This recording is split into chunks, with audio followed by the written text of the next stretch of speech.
Columbus, Ohio, and we are here wrapping up from the hearings with an S. It was like all of it at once. It was a lot. So we're gonna have to go back in and digest some of the content, try to figure out what all they were trying to do. But it seems to me like all these different folks who want to create some type of legislation are now starting to have the conversations they should have been about how some of these things they're proposing don't make sense to the will of the people. It just doesn't make sense. And right now, there's three different bills out here. What's up, Jimmy? We got House Bill 160, we got Senate Bill 56, and we got House Bill 198. So Senate Bill 56 was already passed in the Senate, and this basically would make cannabis illegal again. It would lower the amount of plants you can grow from 12 to 6. It would ban sharing. It would penalize smoking in your car. It would penalize sharing cannabis. It would basically make cannabis illegal again. Now, nothing becomes law just because they passed it in the Senate. In order for a law to become law, it has to be passed by the House and the Senate. Then it has to be signed by the current governor, which would in this case be Governor DeWine. So today we heard a lot of things about concerns from other House representatives as they were able to talk to Senator Huffman, who is the sponsor of Senate Bill 56, and also to talk to Representative Stewart, who is the lead on House Bill 160. House Bill 160 isn't as sinister as Senate Bill 56. However, House Bill 160 still does add penalties for having it in your car and not being stored in a proper container.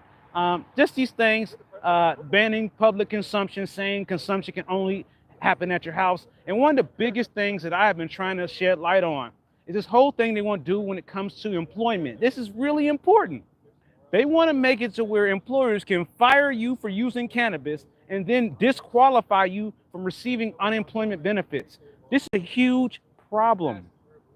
They want to give landlords the clearance to be able to evict you for using cannabis in your home or outside your home. So basically, people who cannot afford to own a home, and even if you could afford to own a home, with the current housing crisis in Ohio, it's very difficult for people to be even qualified to be able to afford a home. So a lot of people are renters, and they're basically trying to give landlords some type of clearance to more or less discriminate against cannabis consumers who might already be in leases. And the new lease could now all of a sudden say, by the way, you can't use cannabis on our premises. And if we find out you're using cannabis on our premises, then we could evict you.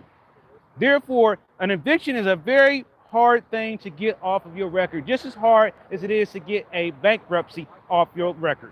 It takes 10 years to get a bankruptcy off your record. And think, for some of these younger folks who are using cannabis, now being told that if they get caught using it in their residence that they're renting from, that they could lose their opportunity to get an apartment somewhere else, because once you get an eviction on your record, it has a significant impact on your ability to be able to get housing.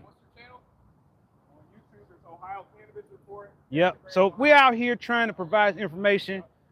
We live right now. You will come over here and say something to him. I got my guy Ohio Cannabis Report here with me as well. We're live. What's good? What's good, people? What's good? I know we got the people. Yeah. Man of the people. Hey, we're here and we're trying to help people learn about why this is important. Some people tell me, "Hey, Anthony, you've been a little bit a little bit too political lately."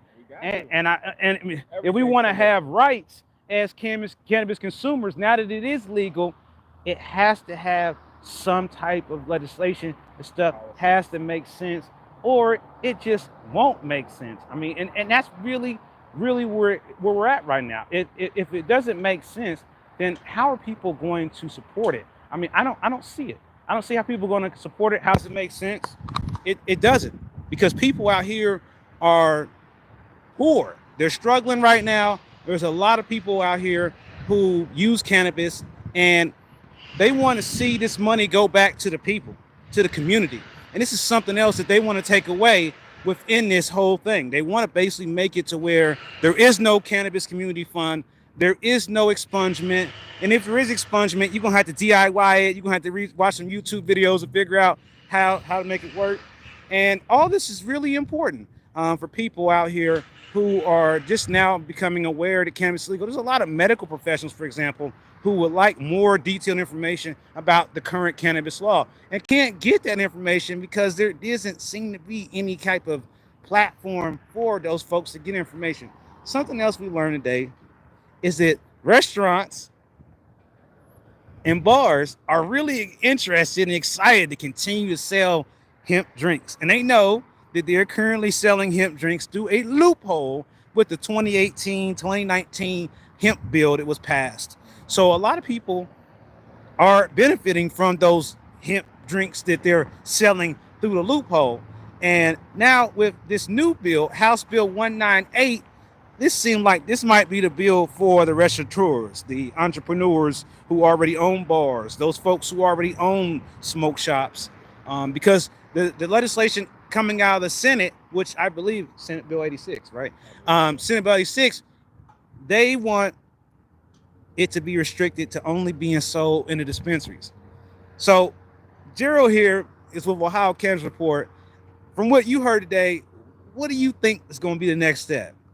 I think, again, people have to continue to send their testimonies to the state representatives and the senators to let them know how cannabis impacts them in their lives. Because, again, they have to hear stories from people, from their constituents, to educate them, right? Cannabis impacts everybody differently. We all use it differently. But at the end of the day, we need it as citizens. The funds that are going to the cannabis program should go to local municipalities and communities. Even if there isn't an increase in crime, doesn't mean that the funds should automatically go to the general revenue fund. That makes absolutely no sense. A lot of these communities need playgrounds, parks, new roads, sidewalks, healthcare amenities, education amenities.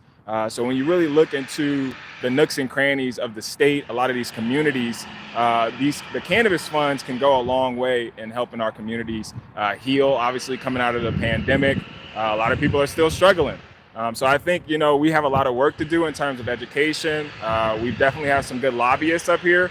I don't think, with HB 160, a lot of the senators are asking a lot of great questions. Giving a lot of good pushback to Stewart and Huffman. So we'll see where it goes. Thank you, sir. Yep. Now, another thing I just want to throw out there, because we are still streaming live, it's just that a lot of times what it seems to be is that they don't even know what's in the bill. I've seen a lot of confusion where he said, I've had to go back and read the legislation myself again. So they need to reread. You need to read. If you want to go read these legislations, they are available at OhioCannabisLive.com. They're also available with simple Google search, take you right to the state's official website. And if you go to my website, my links take you to the official document that the state created. And I also let you know they constantly keep revising and changing things. One of the things that keeps coming up is the tax money. Mm-hmm. Now, initially right now, the way it's situated, if you don't have a medical marijuana card, medical cannabis card, whatever, it's a 10% recreational sales tax on top of the local municipality. So what that means, for example, is we live in Columbus. They just actually raised our sales tax here to 8%. Did you know that?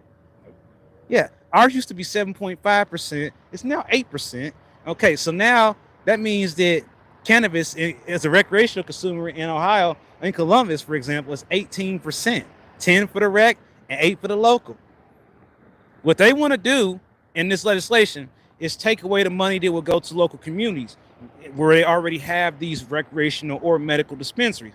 So this is an opportunity for these communities to get some money back to help rebuild infrastructure, to help thin out their budget. This is also going to help with tax levies as well. I don't think people realize that once we start seeing some of that money come back in, and something that was brought up that was very important during this, and I don't know if you caught it, but they said that in issue 2, there's no framework to how the money should be dispersed. Although it is allotted 36% for social equity, 36% for the community fund, et cetera, there isn't a specific guideline that instructs the Ohio Department of Taxation or other agencies involved to how to distribute the money. So the money is there. Over $300 million, million or billion? Is it Gerald? Is it million or billion? Million, probably more than that, has been made on recreational sales, and 36% of this money is supposed to go back to the community where your dispensary resides at.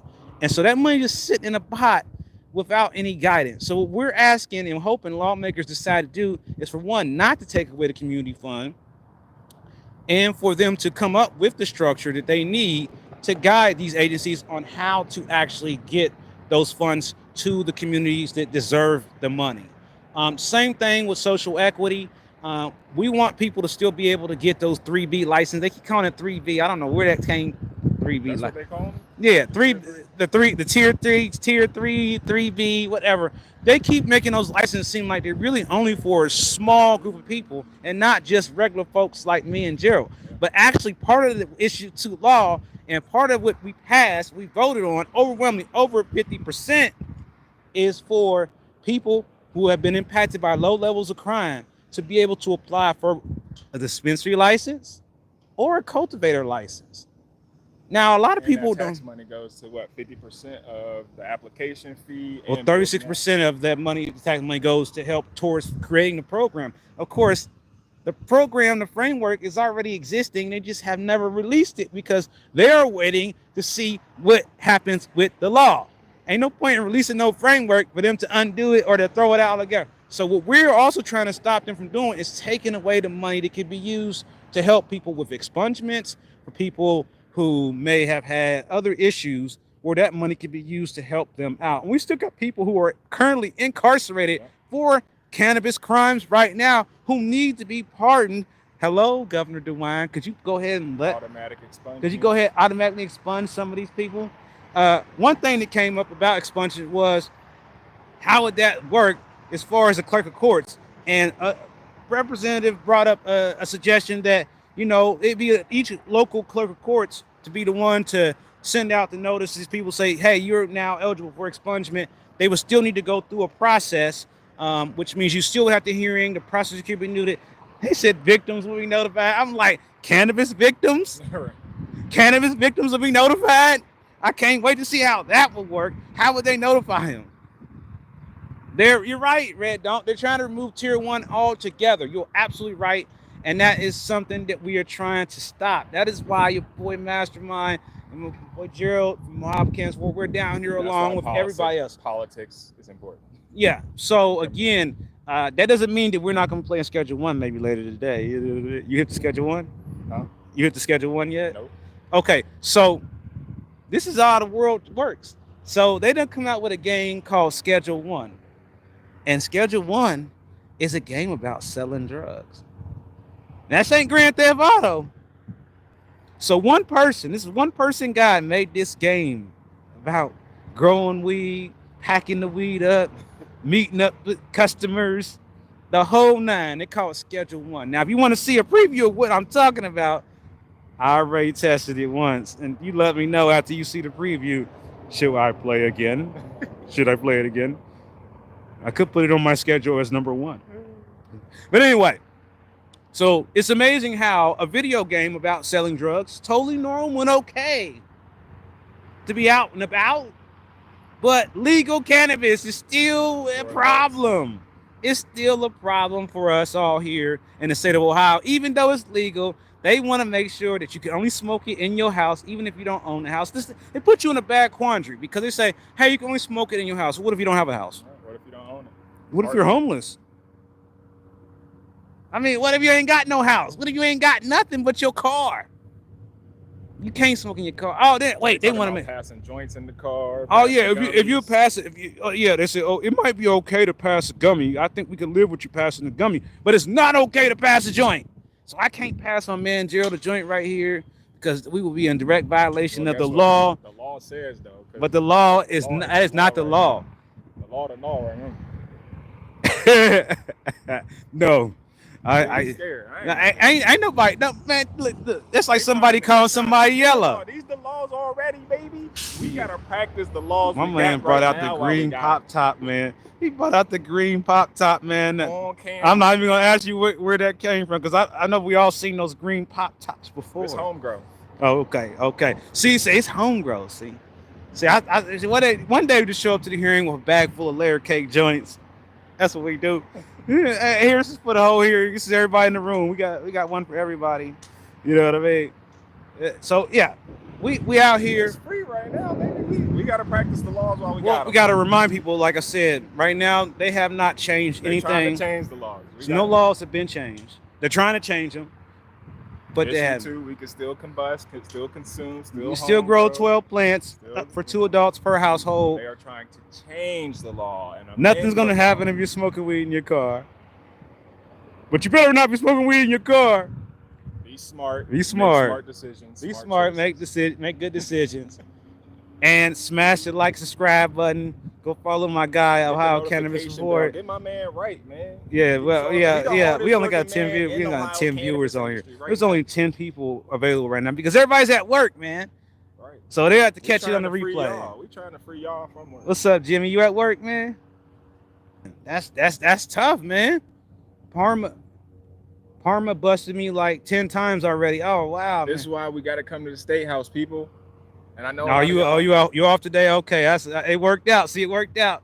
She was off today, so I was able to get you on. And Jimmy's one of my moderators. Shout out to Jimmy. He's always Jimmy. yeah. And, you know, we got a membership program here. It starts out at $1.9 channel member. Get access to exclusive videos, exclusive information, and Jimmy can tell you more about it than anybody because Jimmy's been a member for a very long time. But yes, so I'm gonna wrap this up by saying make sure y'all pay attention for the next update because we expect the next update to be the opponent hearing. Don't forget my town hall is next week, May the 7th, at the Columbus Metropolitan Library Auditorium from 4:30 p.m. to 8:30. We will have guest speakers. We will have panel guests there, and we'll hopefully see you there if you live in the area. If you don't, we're gonna try to stream it live, but don't hold me to it because it's a lot to do. And if you want to come join Ohio Cannabis Live, be a volunteer reporter, make sure you email us at info@ohiocannabislive.com and put reporter in the subject line. It's your boy Mastermind and my good friend Gerald Moyer. Ohio Cannabis. Before we sign off, we'll see y'all on the next stream. Peace. Yeah, the replays were killing though, man. The replays were where they killed.